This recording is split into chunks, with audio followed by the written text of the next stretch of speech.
Welcome to the Slop Farm. Enjoy the video. You'll start by unlocking your iPad and moving into Settings right away. Open Settings, then tap Face ID and Passcode or Touch ID and Passcode depending on your model. Enter your current passcode when asked. This confirms it's you and unlocks lock screen options.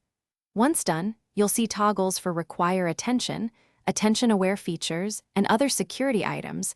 Leave defaults unless you need stricter behavior. This initial step grants access to the lock screen controls you'll change next. Now focus on how your lock screen looks. In Settings, tap Wallpaper, then choose a new wallpaper. Pick Still, Live, or Dynamic based on motion preference. Preview and pinch to move or scale, and toggle perspective zoom to keep or remove parallax. When satisfied, tap Set and choose Set Lock Screen to apply just to the lock screen instead of home or both.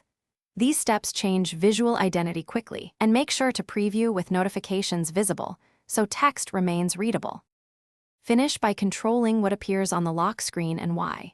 Go to Settings, right arrow Notifications to set app permissions, grouping, and styles so alerts aren't cluttered.